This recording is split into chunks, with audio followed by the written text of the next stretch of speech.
Welcome to day 2 of Benaras. ঘড়ির কাঁটায় তখন বাজে রাত 12:20। আমরা সবাই রেডি হয়ে বেরিয়ে পড়েছিলাম হোটেল থেকে। এত রাতে আমরা যাচ্ছিলাম কাল ভৈরব মন্দিরে, কারণ রাত 1টার সময় কাল ভৈরব মন্দিরে শয়ন আরতি হয় এবং সেটা দেখতেই আমরা বেরিয়ে পড়েছিলাম। তাছাড়া বলা হয়েছে তুমি যদি বেনারসে আসো কাল ভৈরব মন্দির আগে ভিজিট করতে হয়। কাল ভৈরব মন্দির ভিজিট না করে থাকলে কাশী বিশ্বনাথের দর্শন অসম্পূর্ণ থেকে যায়। সেই জন্য আমরাও ডিসাইড করি আগে কাল ভৈরব মন্দির যাব এবং সেখান থেকে কাশী বিশ্বনাথে ভিজিট করব। রাস্তায় বেরিয়ে মনেই হচ্ছিল না রাত তখন 12:30 বাজে। যাই হোক, তো সেখান থেকে আমরা কাল ভৈরব মন্দিরে দর্শন করে শয়ন আরতি দেখে চলে গিয়েছিলাম কাশী বিশ্বনাথ মন্দিরে। যেহেতু সেখানে মোবাইল অ্যালাউ না, তো আমরা হোটেলে মোবাইল রেখে গিয়েছিলাম, সেই জন্য সেখানকার কোনো ভিডিও আমরা করতে পারিনি। তারপর রুমে গিয়ে রেস্ট করে সকাল সকাল বেরিয়ে পড়েছিলাম বেনারসের ফেমাস খাবারগুলোকে এক্সপ্লোর করতে। প্রথমেই আমরা চলে গিয়েছিলাম লক্ষ্মী চায়ওয়ালাতে, এবং সেখানে ফেমাস হচ্ছে malai toast, white butter toast and চা। আমরা সেখান থেকে নিয়েছিলাম হোয়াইট বাটার টোস্ট এবং চা। চাটা আমার কাছে অ্যাভারেজ লাগলেও হোয়াইট বাটার টোস্টই ছিল খেতে টেস্টি। সেখান থেকে আমরা চলে যাই কচুরি এবং জিলেবি খেতে। কচুরি জিলিপি খেয়ে তারপর আমরা আবার বেরিয়ে পড়ি বেনারসের ফেমাস লস্যি ব্লু লস্যি শপের দিকে। শুনেছি এখানে খুবই টেস্টি নাকি লস্যি পাওয়া যায়, বাট আদৌ ভালো লস্যি পাওয়া যায় না, শুধু হাইপেই চলে, সেটি দেখার জন্য আমরা চলে গিয়েছিলাম। এবং সেখান থেকে আমরা নিয়ে নিয়েছিলাম মিক্সড ফ্রুট লস্যি এবং ড্রাই ফ্রুট লস্যি। এটি হলো ব্লু লস্যি শপের ভেতরকার অ্যাম্বিয়েন্স। যারা এখানে লস্যি খেতে আসে তারা নিজেদের ফটো অথবা রিভিউ দেওয়ালে চিপকে যায়। সত্যি কথা বলতে মিক্সড ফ্রুট লস্যিটা আমার একদম ভালো লাগেনি, খুবই বাজে ছিল খেতে।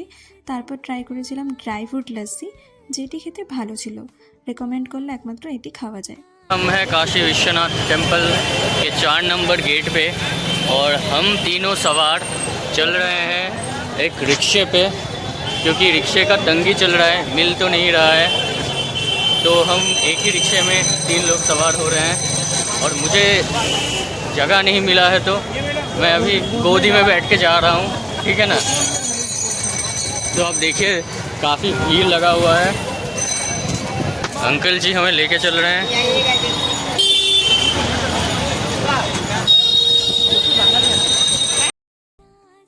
যাচ্ছিলাম তো আমরা হোটেলের রাস্তায়, কিন্তু যাওয়ার পথে সেখানেও কিছু মিষ্টি চোখে পড়ে যায় এবং সেখান থেকেও কিছু মিষ্টি আমরা ট্রাই করে নিই, যদিও সেগুলো অ্যাভারেজ ছিল।